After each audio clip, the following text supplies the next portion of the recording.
તો વિકાસની મોટી મોટી વાતો વચ્ચે આજે પણ લોકો પાણી માટે તરસી રહ્યા છે।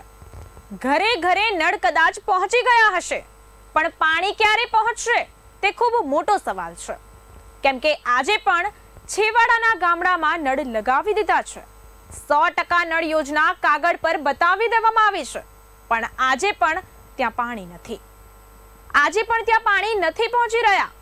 આજે અમે તમને આ અહેવાલમાં બતાવીશું કે ખેડા જિલ્લાના છેવાડાના ગામડાના લોકો પાણી માટે કેવા વલખા મારી રહ્યા છે।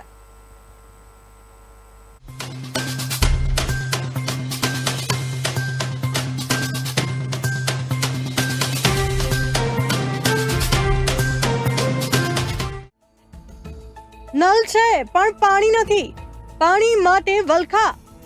છેવાડાના ગામડાના લોકો પીવાના પાણીથી વંચિત। નલ સે જલ યોજના કાગળ પર, પાણીથી વંચિત ગ્રામજનો। રૂપિયા ઉઘરાવ્યા પણ ના મળ્યું પાણી। ખેડા જિલ્લાના છેવાડાના ગામડામાં લોકો પાણી માટે રઝળ્યા। સરકાર મોટા મોટા બણગા ફૂંકી રહી છે કે અમે છેવાડાના ગામડા સુધી પાણી પહોંચાડ્યું છે, પરંતુ ગ્રાઉન્ડ ઉપર વાસ્તવિક પરિસ્થિતિ આખી અલગ જ જોવા મળી રહી છે। ત્યાં નળ ચાલુ છે પણ તેમાં પાણી નથી। આ વાત છે ખેડા જિલ્લાના છેવાડાના ગામડાની, જ્યાં લોકો પાણી માટે આજે પણ તરસી રહ્યા છે। તો આવો સાંભળો શું કહી રહ્યા છે ત્યાંના સ્થાનિક। પાણી છે 10 વર્ષથી અમારે પાણીની સમસ્યા જ છે, અને આ પાઇપલાઇનનું પાણી આવે છે ટોકેનાનું, એ ટોકો કહો તો 15 દાડે આવે, કહો તો 10 દાડે આવે, અને પાણીની બહુ સમસ્યા અમારે બહુ એવાય છે। ગામમાં ફરતું જ નહીં, અમુક ફરિયામાં આવે અને અમુક ગરમ ના જાય, અને આ લોકો બહુ તકલીફ। અહીંયા આગળ અમારા એક 400 ઘરની વસ્તી છે, 400 ઘરની વસ્તી, અત્યારે 1200-1500નું એવા કરું, 2500 મોન થાય છોકરો હંગાત આવી ખરી, પણ અમુકોને નહીં મળતું અને અમુકને મળે છે, એવું હોય 500 રૂપિયા લીધે છે અમારે। નાખ્યા ખરા પણ હજુ નાખી જ નહીં। ટોકાનો આવે છે અમારે, દેવનગરનું આવે, અત્યારે આ કુવાથી ભરીએ છે, આ કુવાથી આખું ગામ 10 વર્ષથી પાણી તો આવતું નહીં તો શું કરીએ અમે? કુવાઈ પર લઈએ અહીં આ ટાંકા લેવા ત્યાં પડી રહ્યો, પાણી તો આવતું નહીં, શું કરવાનું? હવે આલે 500 રૂપિયા ઘણું જોઈને કરીએ, તાર વળી સારું જ કહીએ જ છીએ ને। કોઈ કોનું પર લેતા નહીં, સરપંચ નહીં લેતા કે કોઈ લેતા નહીં, આ દોડીઓ ચાલીને લઈ લઈએ। આ લોકો વર્ષોથી વોટ તો આપી રહ્યા છે, પરંતુ આજ સુધી તેમની માંગણીઓને કોઈએ ધ્યાને લીધી નથી।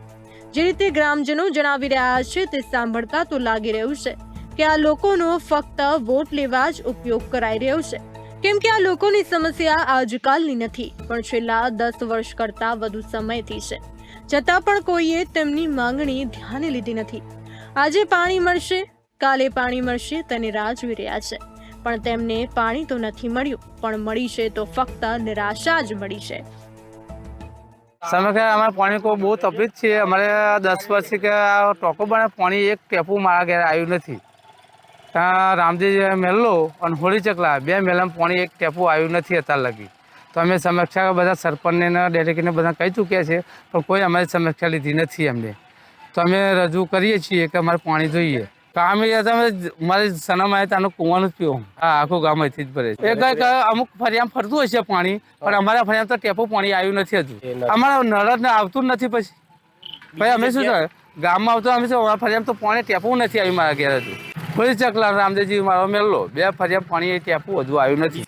સમસ્યા તો પાણીની સાહેબ, અને બીજી બહુ સમસ્યા તો હશે। પણ ખેડા જિલ્લાના ઠાસરા તાલુકામાં આવેલ પોયડા ગામમાં 2 મહોલ્લા એવા છે જ્યાં વર્ષોથી લોકો પાણી માટે વલખા મારી રહ્યા છે। ઉચ્ચ કક્ષા સુધી રજૂઆત બાદ કોઈ નિરાકરણ આપ્યું નથી, ત્યારે તંત્ર કેમ આ લોકોની માંગણીને ધ્યાને નથી લઈ રહ્યું તે પણ સમજવું મુશ્કેલ લાગી રહ્યું છે। ગ્રામજનોની મુખ્ય પાણીની સમસ્યા છે, તે જલ્દી સરકાર હલ કરે તેવી માંગ કરી રહ્યા છે। અહીંયાના રહીશો પશુપાલન પર નિર્ભર છે, પશુઓ પણ પાણી માટે વલખા મારી રહ્યા છે, છતાં પણ તંત્રને દયા નથી આવી કે આ લોકોને પાણી પૂરું પાડીએ। તેઓ દ્વારા એવું પણ જણાવવામાં આવી રહ્યું છે કે ગ્રામજનો પાસેથી 500 રૂપિયા ઉઘરાવ્યા બાદ પણ પાણી આપવામાં આવ્યું નથી, ત્યારે આનાથી વધુ દુઃખદાયક શું હોઈ શકે? ખેર, રૂપિયા ક્યાં ગયા તે અત્યારે સવાલ નથી, સવાલ તો એ છે કે આ લોકોને પાણી ક્યારે મળશે।